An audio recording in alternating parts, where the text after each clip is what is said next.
Bienvenue mes amis à notre nouveau épisode dans la série Plongée profonde, une étude approfondie dans la première lettre de l'apôtre Paul à son fils Timothée.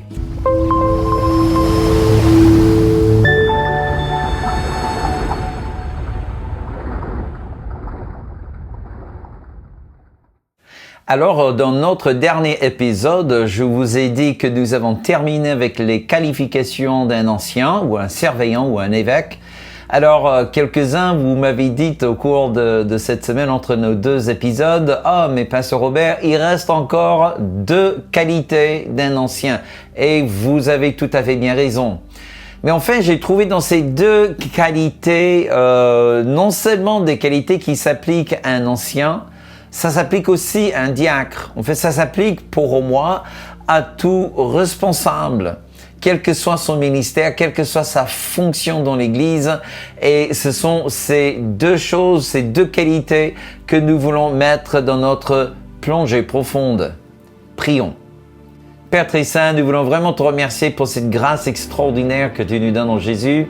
Merci pour ce temps d'étude dans la parole de Dieu. Et Seigneur, je libère maintenant sur mes bien-aimés l'esprit de révélation, l'esprit de sagesse dans toute la connaissance de Christ. Seigneur, comme nous avons dit dans le dernier épisode, nous ne voulons pas bâtir une tour de Babel, même si on l'a remplie de chrétiens en mettant une croix au-dessus. Seigneur, nous voulons vraiment construire ce qui est ton Église. Et Seigneur, nous arrivons à deux qualités d'un responsable qui sont juste universelles. Je crois vraiment, même pour tout chrétien, c'est obligatoire. Donc ouvre nos yeux, entendre nos oreilles, rends souple nos cœurs, pour que ta parole puisse faire son œuvre dans les profondeurs de nos cœurs et nos âmes. Et nous le prions au nom glorieux de Yeshua, le nom d'alliance qui est au-dessus de tous les autres noms, le nom du Seigneur Jésus-Christ. Amen et Amen. Alors Paul, il nous dit en 1 Timothée chapitre 3 et le verset 6, « Il ne faut pas qu'il soit un nouveau converti, de peur, gonflé d'orgueil, il ne tombe sous le jugement du diable. » Qu'est-ce que ça veut dire exactement qu'un ancien ou un diacre, ou pour moi, n'importe quel personne qui exerce un ministère dans l'Église ne doit pas être un nouveau converti. Qu'est-ce que ça veut dire exactement? Le mot qui est traduit ici, nouveau converti, c'est le mot grec néophytos, qui vient du mot néophyte, et ça signifie, écoutez ça, une plante nouvelle, ou une nouvelle plante, ou une petite jeune plante, comme ce que vous trouverez dans un jardin. Alors, de là, nous avons notre mot novice et nous avons le mot en latin novicius qui était très à la mode au 1er siècle. Paul, il aurait bien connu ce mot et je crois que d'ailleurs c'est la raison pour laquelle il utilise un dérivé de ce mot. Néophytos vient du mot novicius et novicius parlait de quelqu'un qui entrait pour la première fois dans une nouvelle fonction. En fait, c'était un débutant. Mais c'était aussi un mot utilisé par rapport aux gladiateurs dans les arènes. Donc, à l'époque de l'apôtre Paul, au 1er siècle, il y avait probablement dans les alentours de plus de 100 écoles de gladiateurs à travers l'Empire romain. Alors, ces écoles s'appelaient les ludus. Les ludus. Dans chaque ludus, il y avait deux personnages qui avaient beaucoup d'importance. Déjà, le directeur, qui souvent était propriétaire, c'est lui qui faisait des deals, qui travaillait avec d'autres directeurs de ludus en créant des compétitions ou des jeux, on appelait ça des jeux. Et c'est lui qui mettait son argent en jeu. Il faut savoir que c'était un business, d'accord? Un petit peu comme le boxe aujourd'hui. Donc, ces gladiateurs étaient la propriété du directeur de ludus. Il achetait des gladiateurs. Donc, pour lui, c'était un investissement. Il achetait quelqu'un, un homme, plus souvent, parfois des femmes aussi, que lui, il pensait vraiment que tel et tel va lui apporter un bénéfice, que celui-là valait son investissement. Mais avec quelqu'un d'autre dans le ludus qui était l'entraîneur. Souvent, c'est un ex-gladiateur qui était très, très, très compétent dans la formation. Donc, il faut savoir, mes amis, que le gladiateur, dès que quelqu'un entrait dans le ludus, il avait la reconnaissance de novicius, novice, néophyte, néophytos. C'est-à-dire que c'était un débutant. Peut-être c'était quelqu'un de baraqué et très musclé. Peut-être quelqu'un avec des hautes compétences. Peut-être quelqu'un qui était anciennement dans l'armée. Il avait peut-être de l'expérience. On ne sait pas. Mais dès qu'il mettait le pied dans un ludus, il avait la reconnaissance de novicius. Et ça, c'est très important. Parce qu'un novicius n'était pas une nomination péjorative ni négative. C'était juste une reconnaissance que tu débutes, c'est tout. Ce n'est ni positif, ni négatif, il n'y avait ni des privilèges, ni des obligations supplémentaires. C'était un débutant. Donc, ce qui est très important à savoir, c'est que dans le ludus, le novicius, quand il faisait le combat, il n'utilisait pas les épées réelles. D'accord? C'était des épées en bois. Ça faisait du mal. Quand tu te fais frapper par une épée en bois, ça fait du mal, mais ça ne tue pas. D'accord?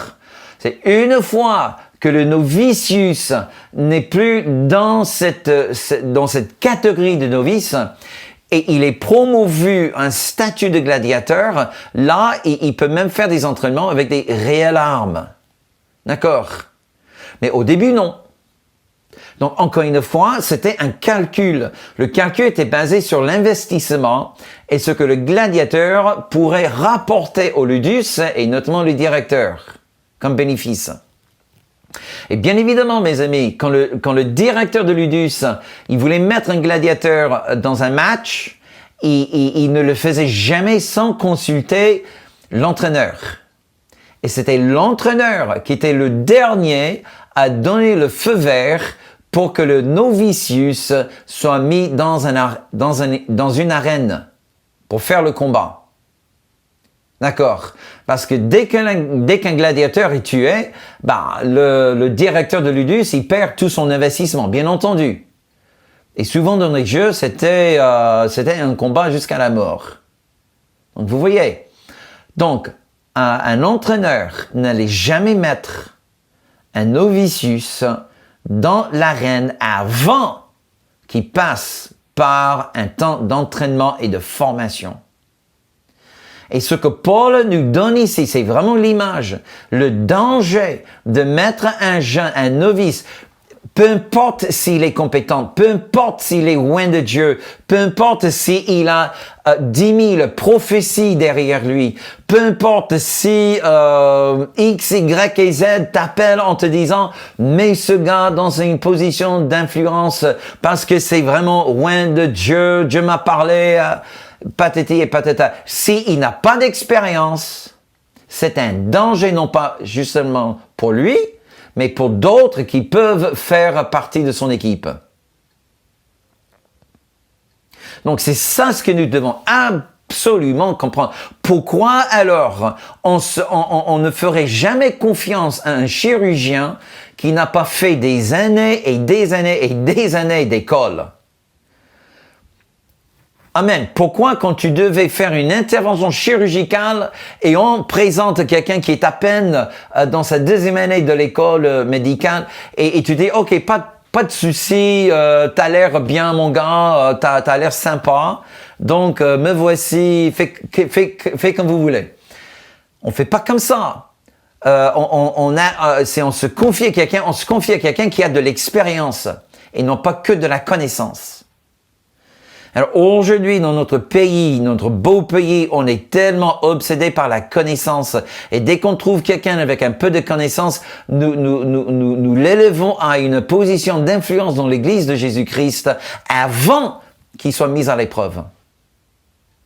Et on ne sait jamais comment quelqu'un va agir avant de le mettre dans un temps de formation sous la pression. Parce que mes amis, n'importe qui peut bien agir sans pression. N'importe qui peut donner de bons conseils. Et j'en ai eu. N'importe qui peut donner de bonnes sagesses.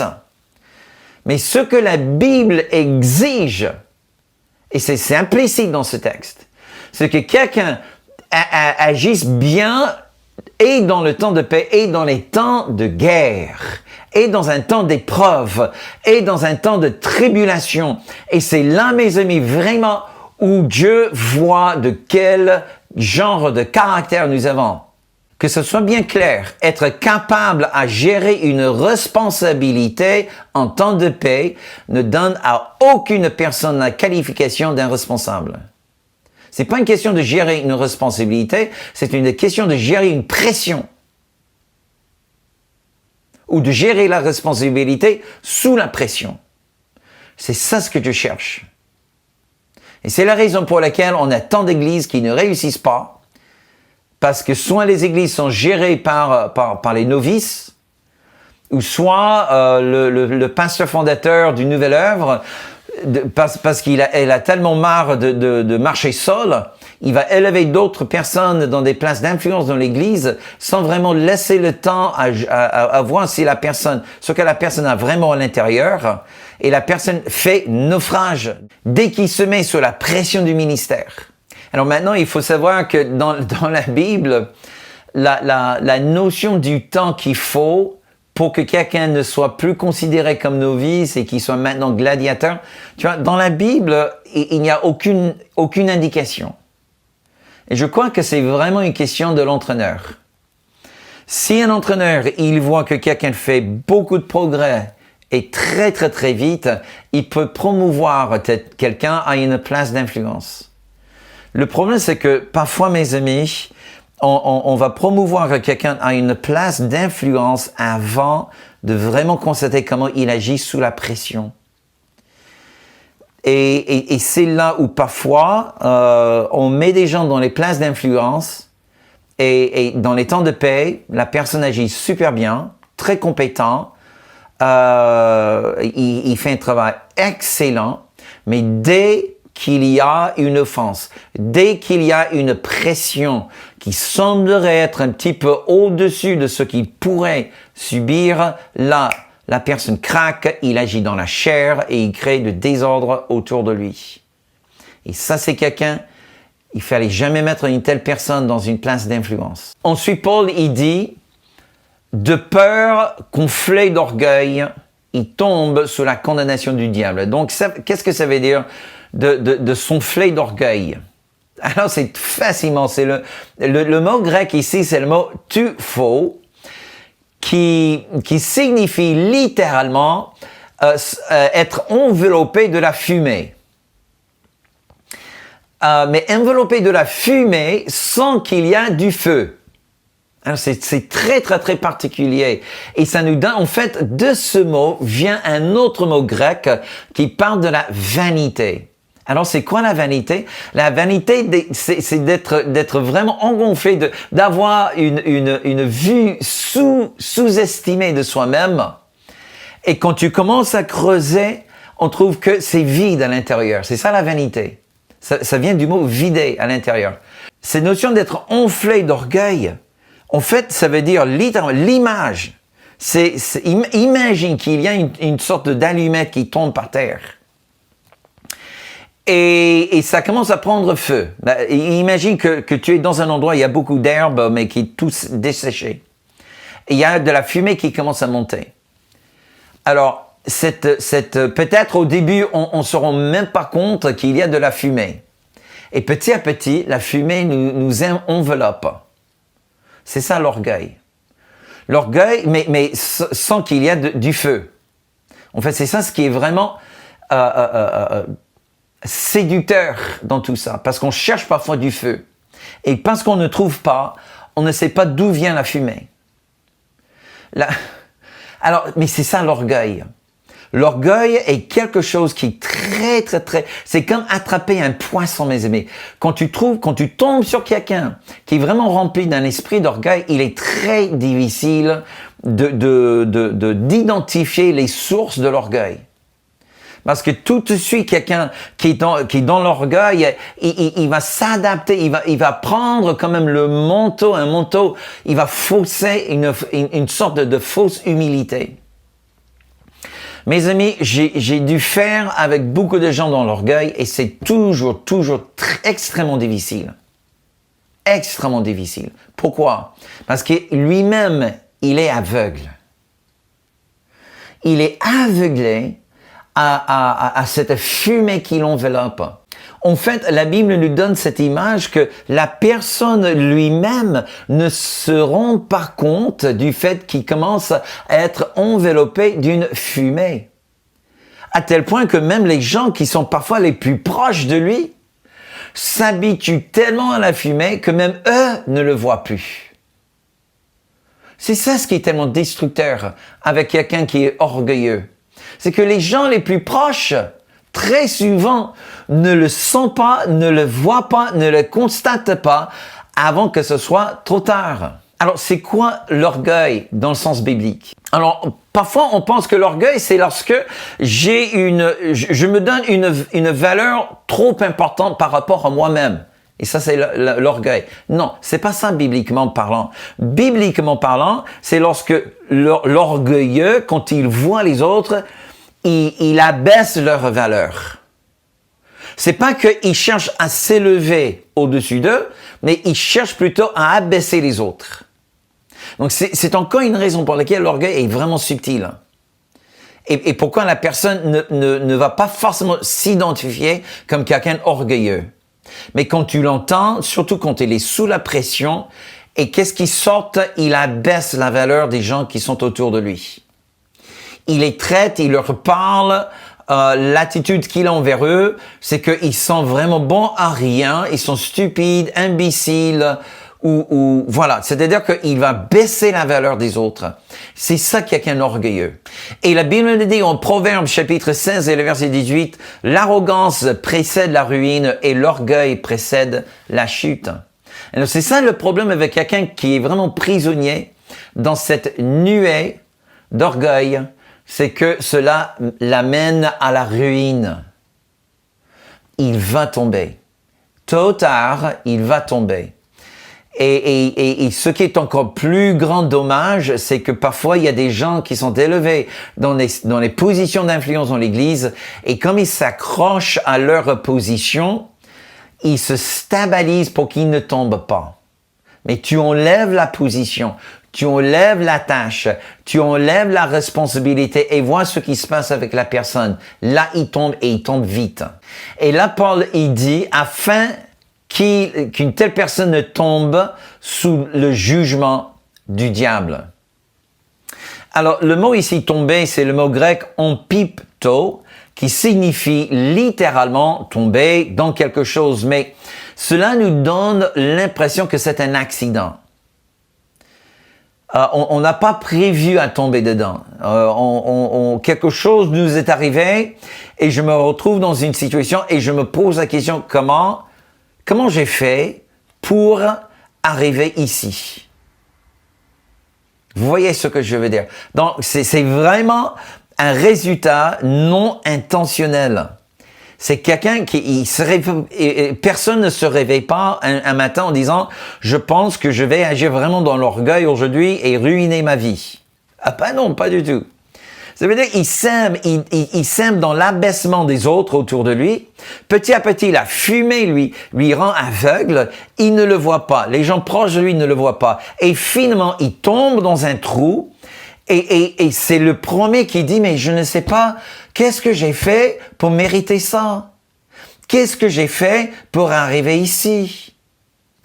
Je n'ai fait que ce qu'on me demandait. Je n'ai fait que ce qui était bien. Je n'ai fait...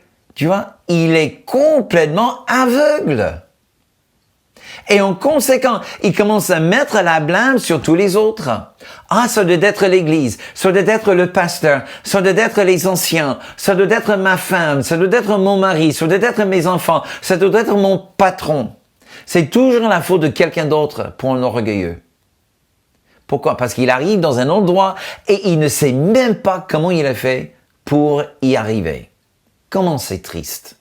Donc, il tombe sous le jugement du diable.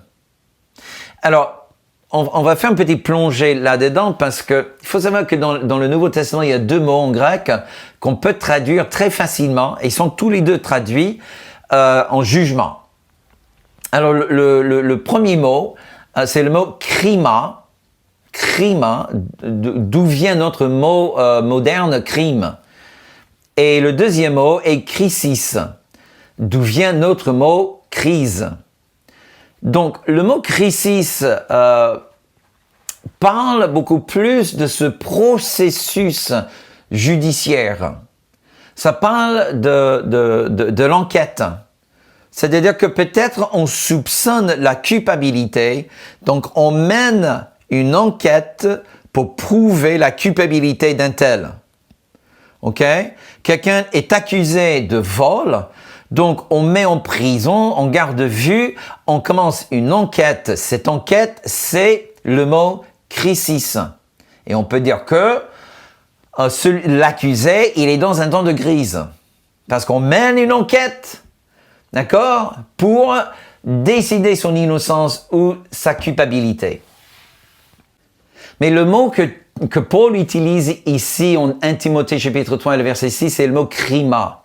Et krima, c'est le verdict qui arrive à la fin de l'enquête. Alors, c'est quoi le krima du diable? Et c'est ça ce qu'il faut vraiment comprendre. Le krima de Dieu, on n'a jamais besoin de craindre. D'accord? Le krima de Dieu, mes amis, est ni positif ni négatif. Il regarde au sang de Jésus, il regarde un cœur qui croit, et dit voilà, je fais un crime, je fais un verdict. Toi, tu es exonéré de tous tes péchés parce que tu as confessé Jésus-Christ comme Seigneur et Sauveur, et le sang de l'agneau te lave de toutes les iniquités. Je vous pardonne. Alléluia. Et ça, mes amis, ça c'est une source de joie. Gloire à Dieu. Amen. Mais le crime du diable, encore une fois, c'est négatif dans le sens que c'est le diable qui le fait, mais dans le vrai cœur du mot crime, ce n'est ni négatif ni positif. C'est pour ça que je n'aime pas trop le mot la condamnation du diable. C'est beaucoup plus cette notion du jugement du diable. C'est-à-dire qu'il a mené son enquête et il a constaté que tellement de fois tu abaisses les autres autour de toi, tu es tellement enveloppé de cette fumée d'orgueil, tu t'es déjà aveugle, tu ne le vois pas. Il compte chaque fois, il entend chaque mot, il entend chaque attitude, il voit chaque geste, que là où vous abaissez les autres autour de vous. Et il voit les quelques temps où vous essayez à faire des prières de repentance, mais il voit vraiment l'attitude de cœur que ce n'est pas sincère. Tu n'es pas convaincu que tu es orgueilleux. Et pourquoi? Parce que tu es aveugle. Tu es aveugle. Tu ne vois même pas que tu es orgueilleux. Donc, il mène l'enquête, il arrive à l'aboutissement, et là, il fait son verdict coupable. Vous dites, mais wow, Robert, mais où est Dieu dans tout ça? Est-ce que Dieu abandonne son fils ou sa fille? Écoutez ce que Jacques il dit en chapitre 4 et le verset 6. Dieu résiste aux orgueilleux, mais il fait grâce ou il donne grâce aux humbles. Dieu résiste aux orgueilleux. Qu'est-ce que ça vous dit? Ben, j'espère la même chose que moi. Si je suis dans l'orgueil, mes amis, si je suis enveloppé de cette fumée, et si je ne veux pas me repentir, ou peut-être je n'arrive plus à me repentir, correctement, profondément, sincèrement, là, je cours un grand risque. Je cours un très grand risque que maintenant j'arrive dans une phase où Dieu me résiste. Dieu ne me permet plus à avancer. Dieu ne bénit plus mes mots, il ne bénit plus mes actions. Là où je tourne, Dieu, semblerait-il, est contre moi. Pourquoi? L'orgueil. Il n'y a pas de cœur humble. Mes amis, nous avons tous des fautes, nous avons tous des faiblesses, moi y compris. Il y a des moments où je suis sous la pression et honnêtement, je suis pas fier de ce que j'entends de ma bouche, de ce que je pense dans ma tête et ce que je fais avec mon corps. Je suis pas fier, mais je me repens devant Dieu. Je m'humilie, je demande pardon, je reconnais avec exactitude mon vrai péché. Je ne cherche pas à blanchir. C'est pas juste, je suis allé un peu trop loin. Ah ben non, je dis, écoute, j'ai péché, pardonne-moi, tout vaut mieux que ça. C'est une prise de conscience que non seulement j'ai fait mal à moi-même, j'ai fait mal à quelqu'un d'autre et j'ai fait mal à Dieu. C'est ça l'humilité. C'est lorsque mon cœur est brisé par rapport au fait que j'ai pas réagi dans l'esprit. Mon cœur est brisé par rapport à ce que j'ai fait à la réputation de Dieu. Mon cœur est brisé par rapport au dommage que j'ai fait envers mon frère, ma sœur ou un ami. Vous voyez ce que je veux dire? Et c'est là où le diable, mon ami, une fois que Dieu dit « je résiste », je ne peux plus donner grâce. Ce n'est pas... Mais il faut comprendre, c'est pas du fait que Dieu retient sa grâce. C'est plus que comme si cette nuée d'aveuglement bloque la grâce de Dieu. Et la grâce ne peut plus pénétrer à travers cette nuée. Oui, tu es sauvé. Oui, si jamais tu meurs, tu iras au ciel. Moi, je le crois. Vraiment, dans ce cas-là. Mais Dieu ne peut plus rien faire avec toi. Et c'est la raison pour laquelle, et je finis, et c'est la raison pour laquelle, mes amis, il ne faut jamais mettre un novice dans une place d'influence dans l'Église. Même si tu ne lui donnes pas le titre officiel, mais dès que tu lui donnes de l'influence, dès que tu lui donnes la capacité à influencer la direction ou la vision ou les valeurs d'une Église locale, tu ouvres la porte à ce novice pour que la nuée commence à lui rendre aveugle. Et c'est la raison pour laquelle il est très important. Si je parle à quelqu'un à travers cet épisode, si je parle à quelqu'un et depuis très longtemps tu savais que tu avais un appel dans un ministère particulier, même si peut-être tu ne connais pas encore ce qui est, de quoi consiste-t-il ce ministère, mais tu sais que tu as un appel. Peut-être tu commences à penser, est-ce que quelqu'un me voit? Est-ce que quelqu'un a remarqué le don que je porte? Laissez-moi t'encourager à trouver une école de formation. Je ne parle pas d'une école faite en mortier, briques, parpaing et tout ça. Je parle de l'école du Saint-Esprit. L'apprentissage à travers le mentoring d'un homme, d'une femme de Dieu. Et laisse le Seigneur apporter sur toi une pression, une forte pression. Ne reproche pas les Goliaths, ne reproche pas les tribulations et les épreuves. Mes amis, c'est par Goliath que tu vas grandir. C'est par les tribulations, c'est par les épreuves que tu vas grandir et que tu vas te prouver un homme, une femme fiable. Non pas juste compétent, mais fiable. Pendant un temps de pression. Gloire à Dieu. Mes amis, c'est le temps. C'est vraiment le temps. Et ce genre d'église qui va émerger avec de tels responsables, de tels leaders, ça c'est une église apostolique.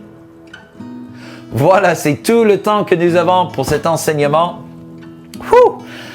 Wow! Alors là, cela a bien chauffé. Veuillez me laisser, avant de quitter, veuillez me laisser juste un petit mot juste en dessous de cette vidéo. Ça serait vraiment sympa. Je ferai de mon mieux pour vous répondre le plus rapidement possible. Merci de cliquer aussi sur le pouce pour indiquer que vous avez apprécié l'enseignement. Et si vous n'êtes pas encore abonné à notre chaîne YouTube, merci de le faire avant de nous laisser. Et cliquez aussi sur la cloche, comme ça YouTube vous avertira la prochaine fois nous postons une vidéo sur notre chaîne. Mes amis, dans la prochaine session, on va prendre encore un pas de plus vers le genre de responsable que Dieu veut élever dans son Église, une Église apostolique. Donc, je vous donne rendez-vous pour notre prochain épisode. Que Dieu vous bénisse.